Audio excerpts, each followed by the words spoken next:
Wow, selamat pagi jemaat. Kita bisa bernyanyi, kami juga di studio, kita berdiri. Enaknya di studio adalah kita melihat lagu dan kita bersama penyanyi aslinya. Itu luar biasa loh, Jesse banget. Itu kita tadi bernyanyi, berdiri semua. Ah, dan ini artisnya pun saudari kita. Bangga banget loh, saya bangga banget.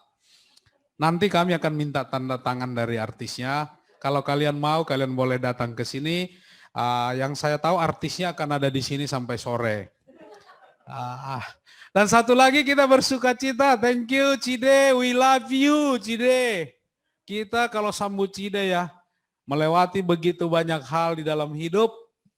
Umur 70 tahun sekian, kita ini masih muda-muda.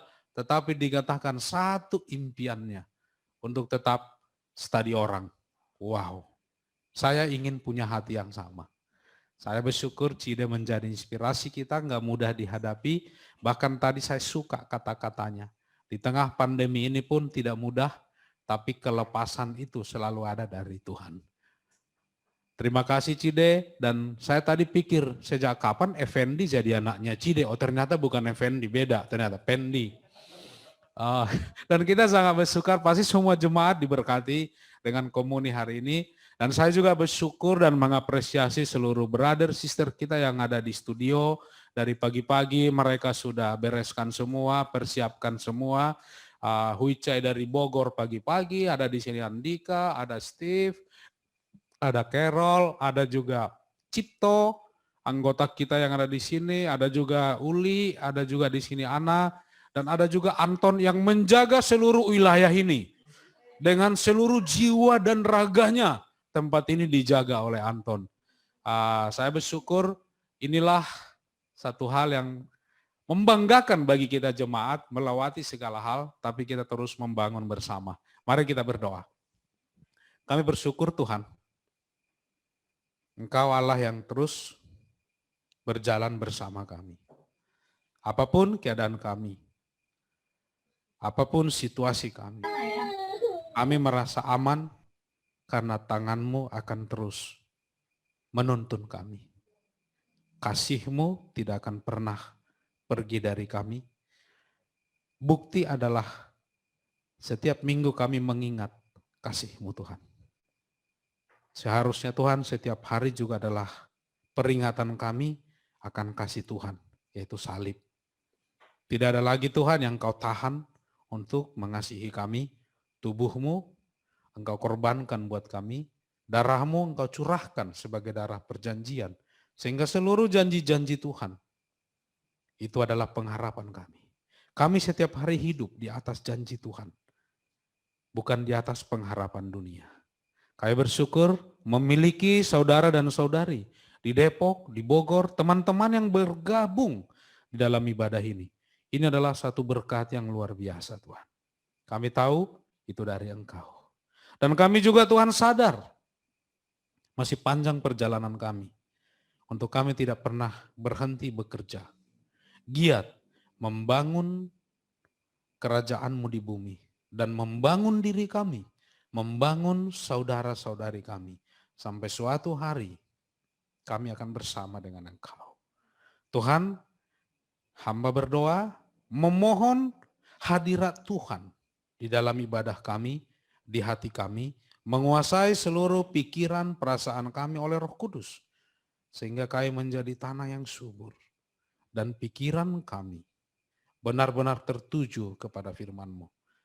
Sertai hamba-Mu yang hanya akan menyampaikan yang Tuhan mau sampaikan. Terpuji Engkau Bapa, di dalam Yesus kami berdoa. Amin. Kita hari ini akan melanjutkan tema kita. Selama sebulan kita sudah belajar, ini minggu terakhir. Minggu pertama kita udah belajar dari Pendeta Pendeta Prengki, tidak ada dasar yang lain selain Kristus. Pendeta Prengki menegaskan bahwa kita adalah bangunan Allah. Kenapa dikatakan bangunan Allah, juga dikatakan ladang Allah, karena kita bukan lagi membangun sesuatu atas diri kita sendiri. Tetapi karena kita adalah bangunan Allah. Harusnya ini membanggakan kita. Amin. Kemudian minggu kedua kita belajar, kita membangun di atas dasar Kristus, bukan dasar yang lain. Kenapa dasarnya Kristus? Karena Kristuslah hikmat Allah, juga kekuatan Allah. Kita belajar itu di minggu kedua. Dan minggu yang lalu Pendeta Daniel juga mengajarkan kita untuk kita semua tidak hanya sekedar membangun, tetapi membangun dengan hati-hati. Prosesnya dengan benar, tetapi juga memilih material yang bagus, yang punya ketahanan. Dan hari ini, di minggu terakhir, dasar Kristus dan bangunan itu pada akhirnya akan diuji oleh api. Apa yang kita kerjakan hari ini, semua yang kita lakukan hari ini, pada akhirnya akan menghadapi ujian. Ujian di masa sekarang, tapi ada ujian juga, ujian akhir. Ini seperti bersekolah kehidupan kita kembali. Sekolah itu berhasil atau tidak berhasil, harus selalu diukur oleh ujian. Naik atau tidak naik kelas, itu juga oleh ujian. Jadi pada dasarnya hidup kita ini adalah tentang ujian. Amin. Dan kita harusnya sebagai seorang Kristen, kita semangat kalau kita mengalami pengujian.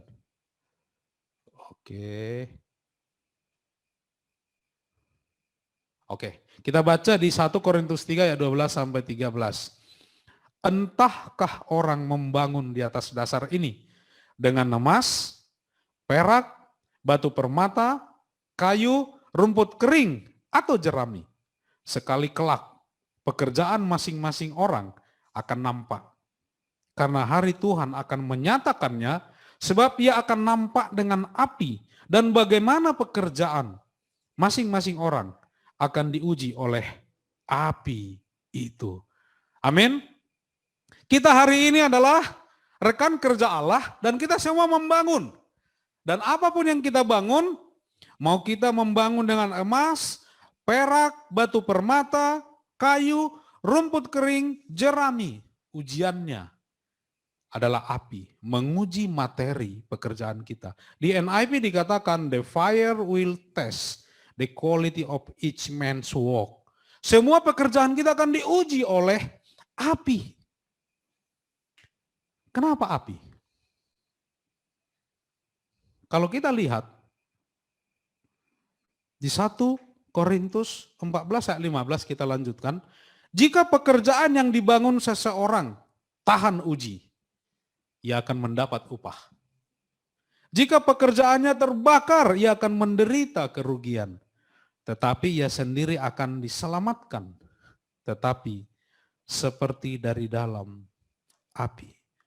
Apapun material yang kita bangun sekarang, itu akan diuji dengan api. Kita lihat, kalau emas, perak, batu permata, dia akan tahan uji di dalam api. Hasilnya adalah kita mendapat upah dari setiap yang kita kerjakan. Tetapi sebagai Kristen kita bisa juga membangun dengan kayu, rumput kering atau jerami.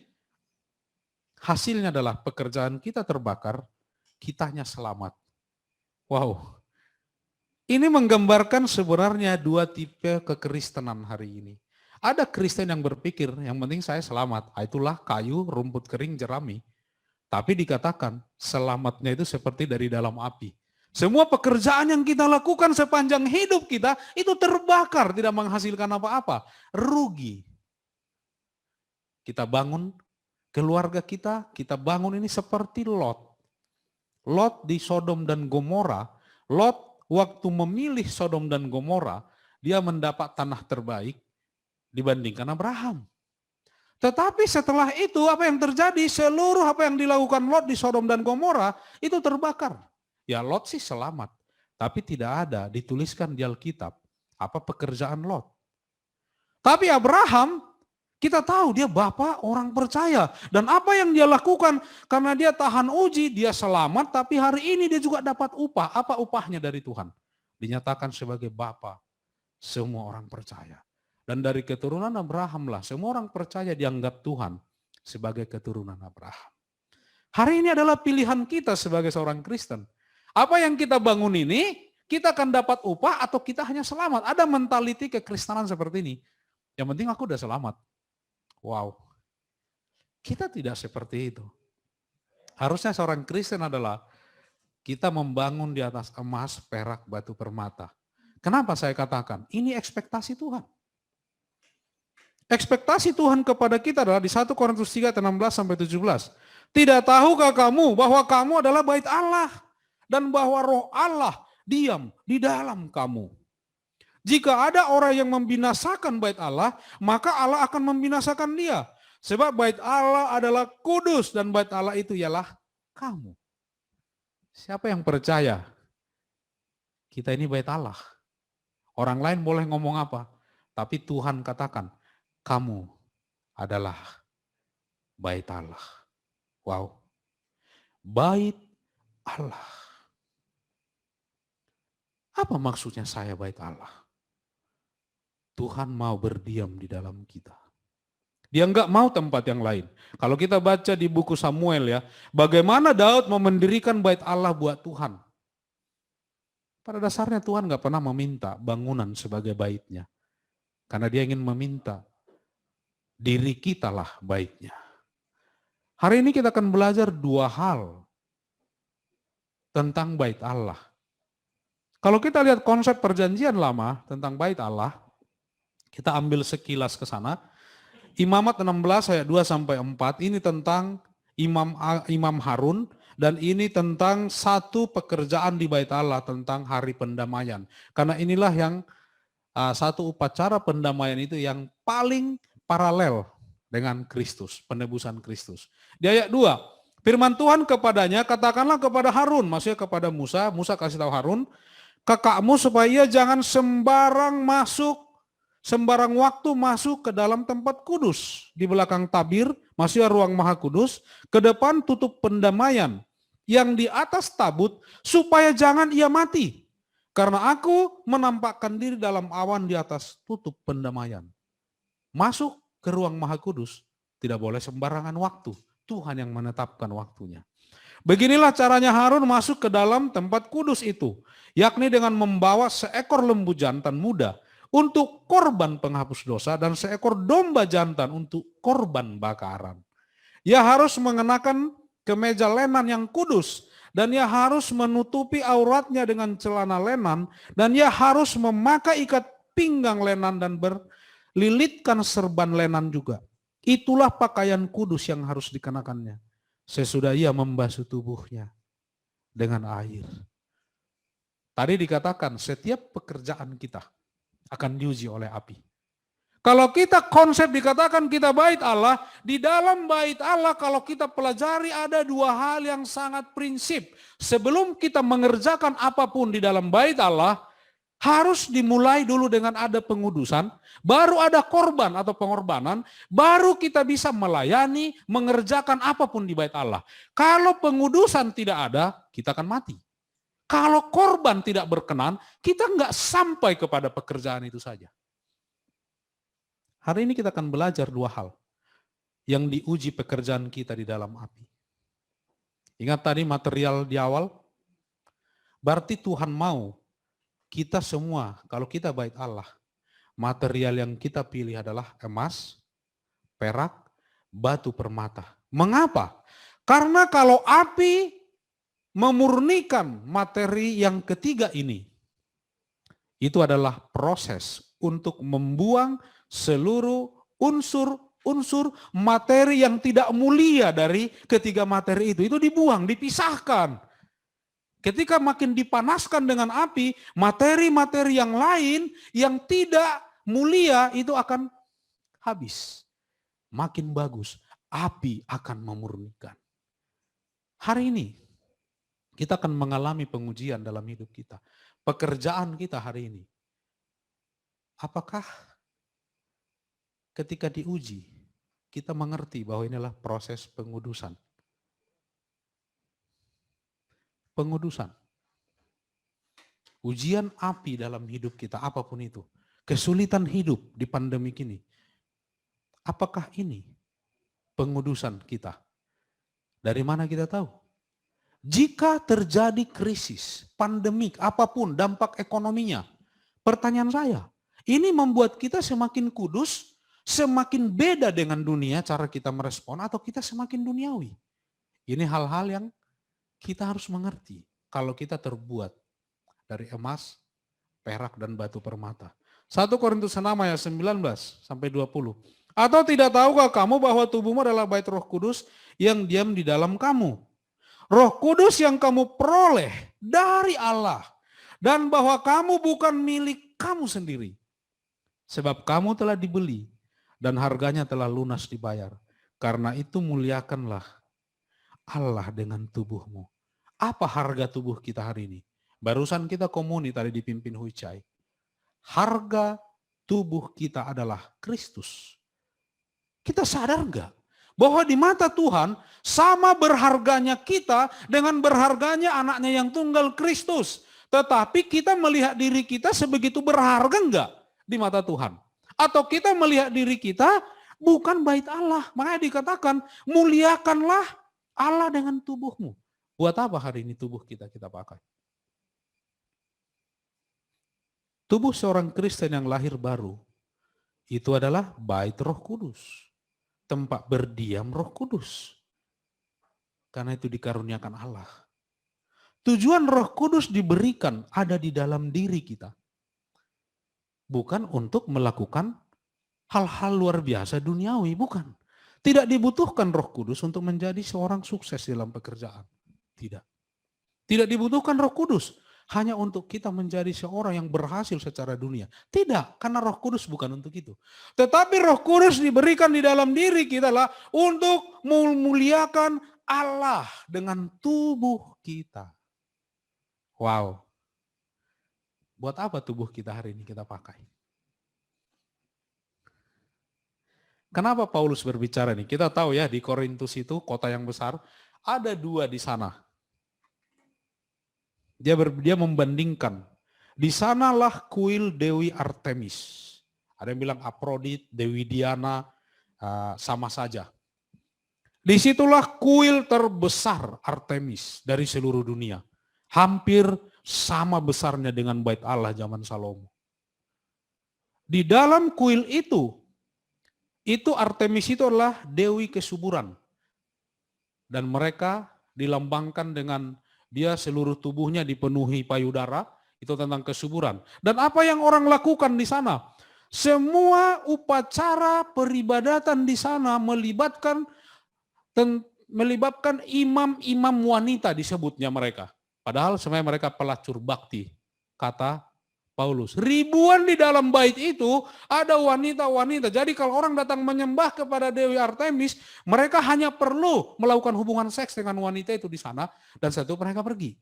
Dan ini lebih dominan di Korintus. Bagaimana ini mempengaruhi murid-murid. Dan kita tahu jemaat Korintus sampai terpengaruh oleh immoralitas dari Korintus.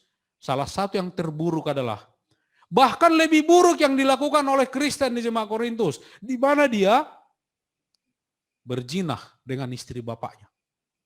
Bahkan dikatakan melakukan percabulan yang bahkan orang dunia pun belum pernah lakukan. Sebegitu pengaruhnya. Kalau kita lihat apa yang terjadi di sana. Ini adalah konsep pikiran kita tentang tubuh. Ini penting. Konsep Yunani tentang tubuh adalah tubuh dan jiwa itu terpisah. Ini konsep Yunani, penting ini. Tubuh dan jiwa terpisah. Apa maksudnya? Tubuh, jiwa, roh itu terpisah-pisah kalau bagi konsep Yunani. Dengan kata lain, apa yang terjadi di dalam tubuh tidak mempengaruhi jiwa. Apa yang terjadi di dalam jiwa tidak mempengaruhi roh. Apa yang dilakukan roh tidak mempengaruhi jiwa atau tubuh. Begitu mereka melihatnya. Tetapi pemikiran Ibrani tidak. Tubuhmu adalah bait Roh Kudus. Makanya hari ini kita menemukan Kristen seperti ini Senin sampai Sabtu, mereka sama dengan orang dunia. Hari Minggu mereka ke gereja seperti orang kudus. Kenapa? Karena sama dengan orang yang Yunani ini di Artemis dibilang, kalau saya melakukan zinah dengan tubuh saya, itu tidak mempengaruhi jiwa saya. Wow. Contoh-contoh pemikiran Kristen hari ini tentang tubuh banyak yang salah. Pertama, berapa banyak wanita berdandan luar biasa, secara tubuh bagus, tapi nggak pernah mendandani hatinya. Berapa banyak istri hari ini gerakan feminisme, kesetaraan gender, emansipasi atau apapun. Kesetaraan kita di hadapan Tuhan adalah karena kita gambar dan rupa Allah. Itu kesetaraan kita. Tetapi di dalam fungsi tidak. Berapa banyak kita hari ini sibuk mendandani biar kelihatan penampakan kita secara fisik luar biasa. Tapi Kristen hari ini tidak pernah berani menceritakan apa yang ada di dalam jiwanya.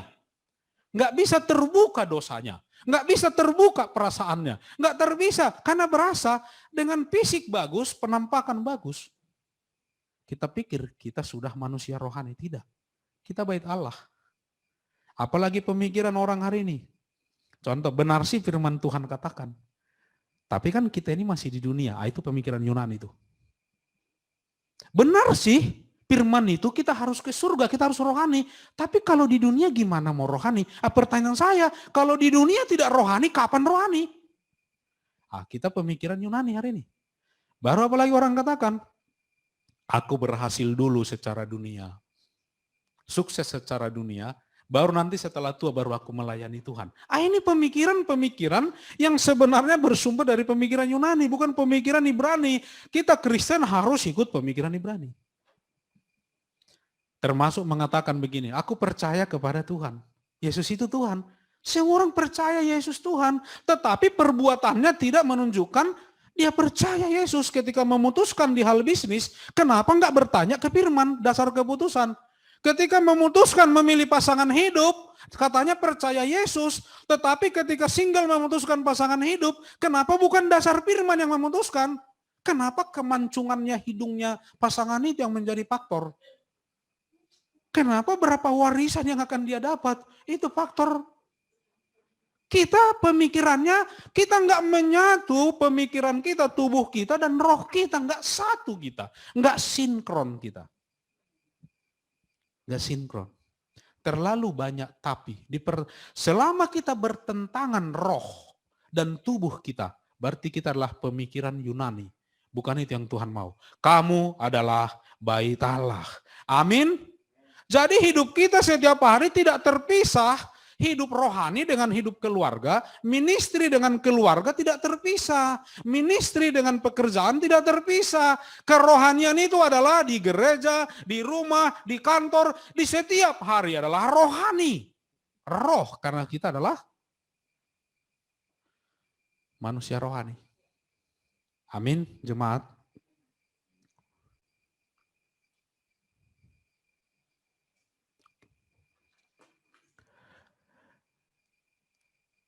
Tadi dikatakan pengudusan harus terjadi setiap hari. Inilah ujian kita, inilah api yang menguji pekerjaan kita. Apakah setiap hari terjadi pengudusan, pemisahan unsur-unsur duniawi yang sudah ada di dalam diri kita, itu dibakar oleh api dan itu keluar. Tetapi juga pengudusan adalah membentengi diri kita untuk tidak juga dimasuki oleh unsur-unsur dunia. Jangan yang lama keluar masuk lagi dunia yang baru. Ini makanya pengudusan artinya adalah set apart. Terjadi pemisahan setiap hari dengan unsur dunia. Kita baca di 1 Korintus 5 ayat 11. Tetapi yang kutuliskan kepada kamu ialah supaya kamu jangan bergaul dengan orang yang sekalipun menyebut dirinya saudara adalah orang cabul, kikir, penyembah berhala, pemfitnah, pemabuk atau penipu. Dengan orang yang demikian janganlah kamu sekali-kali makan bersama-sama. Wow. Kalau kita nak gaul, terutama teens ya, bagi teens, bagi kampus, pergaulan itu sesuatu banget. Kalau nggak gaul itu, ya nggak keren lah. Pendeta pun kalau nggak gaul nggak keren lah. Tapi dikatakan Tuhan begini, jangan bergaul dengan orang yang sekalipun menyebut dirinya saudara. Tetapi pada faktanya dia adalah orang cabul. Kalau kita baca di ayat sebelumnya itu, di ayat 9 sampai 10, bukan berarti kita jangan bergaul dengan orang dunia. Bukan. Di dunia sana adalah ada pencabul, ada orang kikir, tapi mereka orang dunia. Kalau itu butuh kita selamatkan.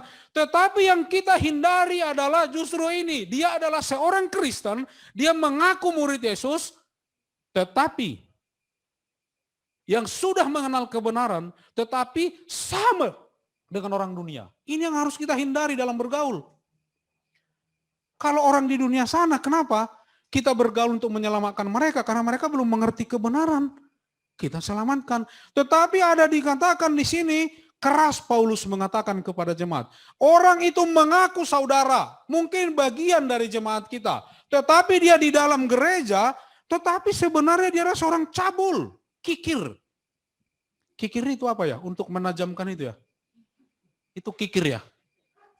Iya kan? Kikir atau pelit ya? Gak tahu aku, ini kikir yang mana ini. Jadi orang pelit pun jangan kita bergaul, jangan makan bersamanya. Kenapa jangan makan bersama orang pelit? Karena kita akan bayar sendiri. Hebat sekali Paulus. Jangan makan bersama dengan orang kikir, karena kamu akan dikikir. Karena kita akan bayar sendiri. Bukan. Pemabuk, penipu. Saya mau tanya hari ini. Berbahaya hari ini. Kalau kita lama jadi Kristen, tapi tidak terjadi pemisahan. Unsur-unsur dunia, pola pikir dunia masih terus. Pola pikir Kristus belum gitu loh. Ini yang disebut tadi, kita harus terjadi pengudusan. Harus diuji. Jadi setiap hari adalah ujian kita dalam mengambil keputusan dari kita dari rumah setiap detik.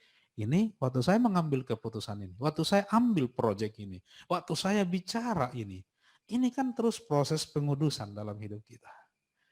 Pertanyaannya gini, kita lebih suka bergaul sama siapa? Kata bergaul di sini adalah jangan menjadi bagian dari mereka.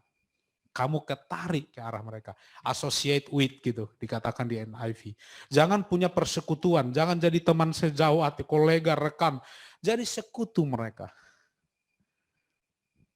Ditegaskan di 1 Korintus 15 ayat 33. Janganlah kamu sesat, pergaulan yang buruk, merusakkan kebiasaan yang baik. Kalau kita di Korintus 10, hati-hati kalau seorang merasa kuat, justru dia bisa jatuh. Ini pentingnya kita. Saya mau tanya, ini ujian aja nih, brother sisters. Siapa temanmu paling asik hari ini? Brother sister? Enggak. Brother sister itu kurang asik. Lebih saya kasihkan lagi levelnya. Siapa brother sister Depok Bogor yang kamu suka asik dengan pemimpin? Yang kamu merasa teman paling asik adalah pemimpin dan pembimbing. Biasanya jarang, itu enggak asik. Pembimbing itu enggak asik. Siapa di dalam jemaat yang kamu paling asik gaulnya sama pelayan? Itu biasanya udah seperti kalau masuk ke ruang Maha Kudus itu. Kalau ketemu dengan pelayan. Kalau diajak ke spend time sama pembimbing masih enak. Tapi kalau John Dame ajak spend time, itu seperti rasanya itu dibakar. Saya ini saudaramu, saya bukan nabinya.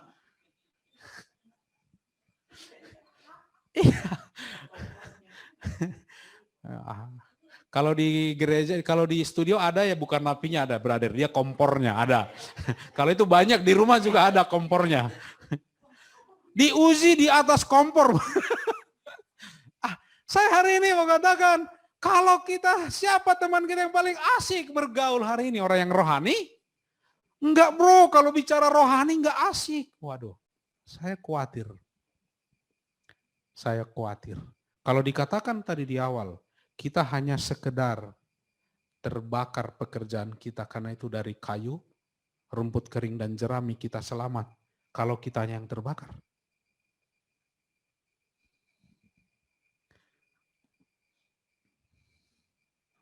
Amin jemaat. Semua pekerjaan kita akan diuji oleh Tuhan.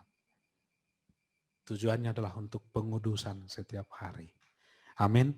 Aku ingin kita semangat dengan ini. Karena kita akan dapat upah nanti. Yang kedua di bait Allah apa? Kalau kamu adalah bait Allah, itu berbicara pengorbanan. Nggak bisa datang ke bait Allah tangan kosong. Nggak bisa. Kalau kita hari ini mempersembahkan persembahan minggu, kolekte, apakah kita anggap itu pengorbanan? Tidak. Memberikan kolekte hari Minggu itu bukan pengorbanan. Karena itu memberikan bagian Tuhan. Memberikan perpuluhan, apakah kita bisa katakan kita memberi kepada Tuhan? Oh bukan. Memberi perpuluhan itu bukan memberi. Itu membawa kepada Tuhan apa yang menjadi bagiannya Tuhan. Memberikan kita persembahan khusus. Apakah itu memberi kepada Tuhan? Oh tidak, karena Tuhan yang memberikan semuanya. Tuhan gak pernah meminta kepada kita sesuatu yang dia tidak pernah berikan. Jadi apa pengorbanan sebenarnya? Apa pengorbanan yang dimaksud di sini? Tapi kalau kita hari ini di level memberikan materi, itu bukan pengorbanan. Karena Tuhan yang memberkati kok materi itu semua. Tuhan yang berikan itu bukan pengorbanan. Kita baca 1 Korintus 11 ayat 24, ini tadi dari komuni tadi juga. Dan sesudah itu ia mengucap syukur atasnya, ia memecah-mecahkannya dan berkata, inilah tubuhku yang diserahkan bagi kamu. Perbuatlah ini menjadi peringatan akan aku. Apa maksudnya pengorbanan? Ketika tubuhku tidak aku anggap lagi bagianku, hakku, milikku. Tetapi ketika saya menyerahkan tubuhku kepada Tuhan. Dan menyerahkan tubuhku kepada satu sama lain, saudara-saudari saya. Itulah pengorbanan. Itu baru pengorbanan yang Tuhan maksud. Karena di bait Allah, nyawa adalah pengorbanan. Ketika saya memberikan hidup saya, bukan mati ya berkorban ya, bukan. Jangan salah mengerti kita. Ketika seseorang memberikan nyawa, nyawa itu artinya adalah hidup. Kalau orang tidak bernyawa berarti mati, betul enggak? Jadi memberikan nyawa bukan berarti aku mati ya. Kalau memberikan mati apa? Nyawa adalah memberikan hidup. Tubuhku aku berikan kepada orang lain untuk membantu orang lain. Bukan ke diriku, itu baru berkorban namanya. Ketika diriku mati, aku hidup untuk orang lain. Untuk menolong orang lain, untuk Tuhan. Itu baru pengorbanan namanya. Itulah yang Yesus sebutkan. Di 1 Korintus 12. 1 Korintus 12 ayat 13 ini juga tentang kita lahir baru. Sebab dalam satu roh kita semua, baik orang Yahudi maupun orang Yunani, baik budak maupun orang merdeka, telah dibaptis menjadi satu tubuh. Dan kita semua diberi minum dari satu roh. Ketika kita lahir baru, kita satu tubuh, kita satu roh, dikatakan detik kita menjadi tubuh Kristus. Diriku bukan lagi bagianku sendiri. Diriku otomatis adalah bagian dari saudara-saudariku yang lain. Dan saudara-saudariku yang lain juga bagianku. Makanya disebut seperti pernikahan. Mereka bukan dua lagi, tapi satu. Bedanya lahir baru menikah dengan Kristus. Nggak bisa lagi kamu bilang Kristus sebagai suami kita adalah orang yang memberi. Kita jemaat sebagai istrinya mempelainya pelit. Itu namanya bukan pasangan seimbang. Itu namanya perpisahan. Kamu semua adalah tubuh Kristus dan kamu masing-masing adalah anggotanya. Kenapa? Saya menjadi terikat kita satu sama lain. Gak bisa lagi saya bilang saya hanya menikmati kesenangan saya sendiri. Karena yang saya lakukan dengan tubuh saya akan berpengaruh kepada tubuh Kristus. Inilah pengorbanan. Pengorbanan Kristus betul menyelamatkan kita. Tetapi pengorbanan Kristus juga mendorong kita punya sikap yang sama untuk kita berkorban. Ini yang terjadi di jemaat Korintus. Kalau kita baca seluruh Alkitab, jemaat Korintuslah jemaat yang paling diberkati dengan karunia roh. Tidak ada satu jemaat pun di Alkitab diberkati karunia roh sebanyak gereja Korintus. Tetapi gereja Korintus juga lah gereja paling banyak bermasalah. Dikatakan Paulus, perselisihan. Judul masalah mereka semua itulah kita baca dari keluarga Chloe. dia banyak perselisihan di antara kamu. Karunia Roh luar biasa, hebat, kemampuan luar biasa. Tidak ada gereja yang lengkap dengan semua ini. Tetapi ketika mereka berselisih, itu tidak membuat mereka punya sikap pengorbanan bagi satu sama lain. Ini menghancurkan. Karena semua orang untuk membangun dirinya sendiri, bersaing, berkompetisi, iri hati. Yang berbahasa roh membanggakan bahasa rohnya. Yang memimpin membanggakan posisi kepemimpinannya. Yang pengetahuan, dia mengandalkan pengetahuannya. Dan ini menjadi mereka menghakimi satu sama lain. Merendahkan satu sama lain. Pertanyaan saya, gereja kita Depok dan Bogor, apakah semakin diberkati Tuhan kita? Kita semakin bersatu? Atau justru semakin tidak bersatu? Semakin bertumbuhnya talenta, karunia di dalam jemaat. Apakah ini membuat kita makin cepat membangun atau makin sulit dibangun? Apakah gereja kita hari ini semakin banyaknya orang yang hebat di dalam membuat kita semakin gampang dibimbing bersatu atau semakin kita sulit dibimbing? Pengorbanan. Hari ini Kristen, masih ada enggak konsep pengorbanan bagi kita untuk saudara-saudari kita? Enggak bro. Kalau tersinggung dikit marah, sakit hati, sulit mengampuni, sulit diajak bicara, langsung left group. Sulit hanya untuk berdiskusi kalau ada masalah. Sulit hanya untuk kita duduk, merendahkan hati satu sama lain. Mari kita bersatu dulu. Sulit, menghindar.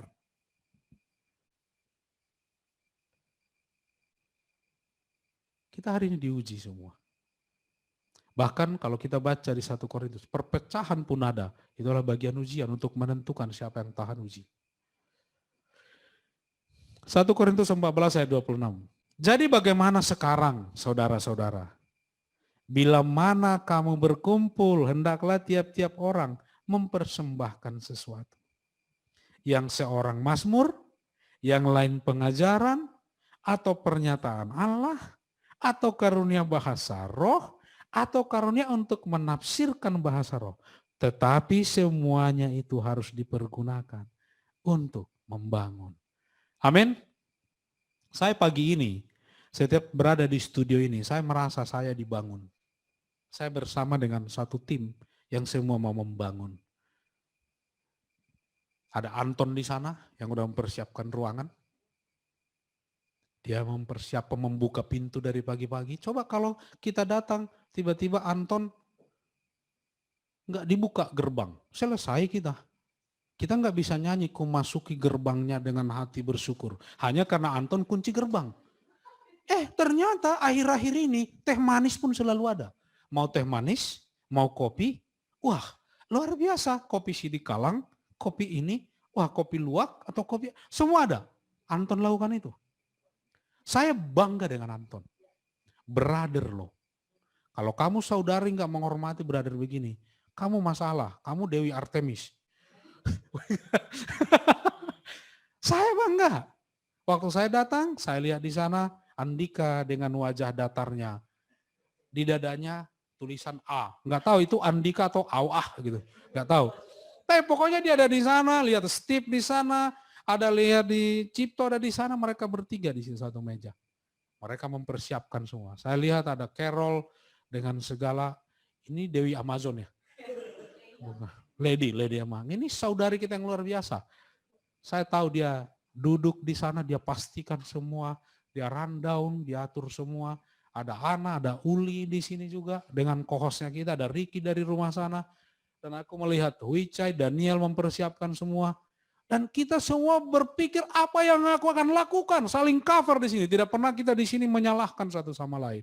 Bahkan ada masa kita tegang karena tiba-tiba ada trouble ini. Dari pagi mereka coba semua. Suaranya belum bagus, ininya belum bagus, ininya gimana. Ini memberi yang terbaik kepada jemaat. Pertanyaan saya kepada jemaat, Apakah kalau suara dari sini kecil itu mengganggu hati kamu? Hal kecil kita biarkan mengganggu. Padahal kita punya hal besar, Roh Kudus. Yang bisa menguduskan kita. Amin. Kita membangun, bahkan yang kita bangun ini akan kekal. Tidak akan terbakar. Saya takut adalah api belum menguji kita udah membakar satu sama lain. Terbakar pekerjaan kita. Fellowship kita di sini. WC pagi-pagi dari Bogor ke sini. Enggak tahu.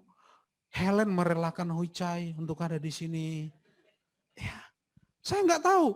Yang saya tahu adalah sebenarnya kalau dikatakan begini, kita tiba-tiba di sini harusnya di studio.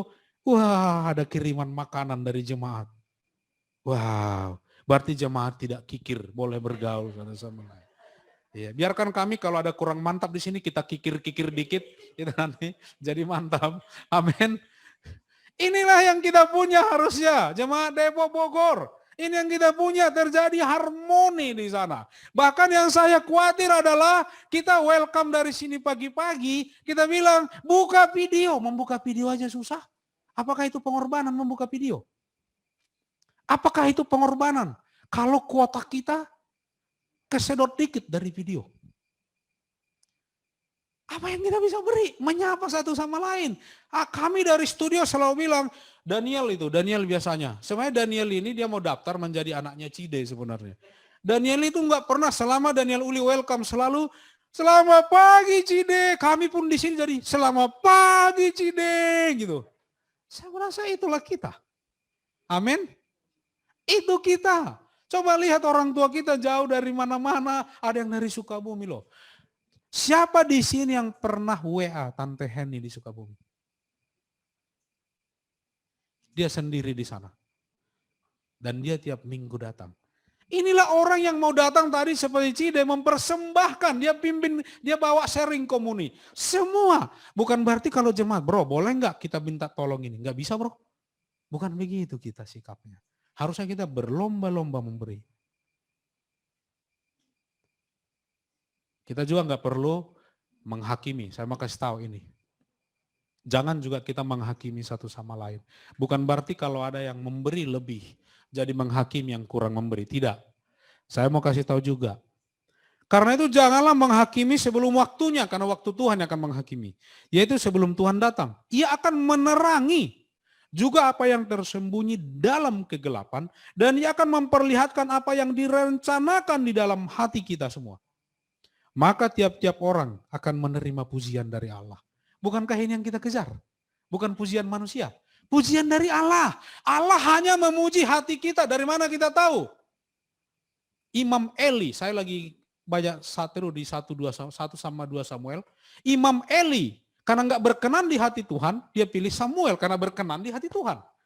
Raja Saul, karena tidak berkenan di hati Tuhan, dia pilih Daud karena berkenan di hati Tuhan. Hari ini sama, Tuhan melihat hati kita semua. Dan dia akan memberikan pujian. Jangan takut. Jangan marah kalau manusia tidak memuji. Jangan marah kalau lupa dipuji oleh pemimpin, saudara-saudari. Tidak, karena Tuhan melihat hati kita. Amin. Yang kita kejar adalah pujian dari Tuhan. Itu yang kita kejar hari ini. Makanya dikatakan tadi, kamu adalah bait Allah. Kamu adalah tubuh Kristus. Wow. Itu yang memuji di hati kita. Saya mau tutup khotbah saya ini. Apapun yang kita kerjakan sebagai Kristen hari ini, ujian pekerjaan itu akan jadi pujian dari Tuhan. Kalau kita menjalani itu sebagai pengudusan. Melalui pengudusan, itu menghasilkan penyembahan worship kita kepada Tuhan. Kalau kita mengambil ujian itu adalah sebagai pengorbanan. Karena pengorbanan itu adalah pelayanan kita kepada saudara-saudari kita. Amin. Dan ditutup dengan ini. Saya mau kasih kita semangat dengan ini. Karena itu, Saudara-saudaraku yang kekasih, berdirilah teguh. Jangan goyah dan giatlah selalu dalam pekerjaan Tuhan. Amin. Kita nggak mau lengah, kita mau giat, kita mau terus membangun di tengah pandemi ini. Karena proyek kita adalah proyeknya Tuhan. Amin. Sebab kamu tahu saudara-saudari, kamu tahu, bukan tidak tahu, bahwa dalam persekutuan dengan Tuhan, jeripayahmu tidak sia-sia. Hanya satu jeripayah yang tidak akan terbakar dan tidak sia-sia jika semua dilakukan dalam persekutuan dengan Tuhan. Karena kamu adalah bait Allah dan kamu adalah tubuh Kristus yang dimeteraikan dengan Roh Kudus. Amin. Kita berdoa. Tuhan, siapa kami jika Engkau mau tinggal di dalam diri kami? Kristus membereskan dosa kami.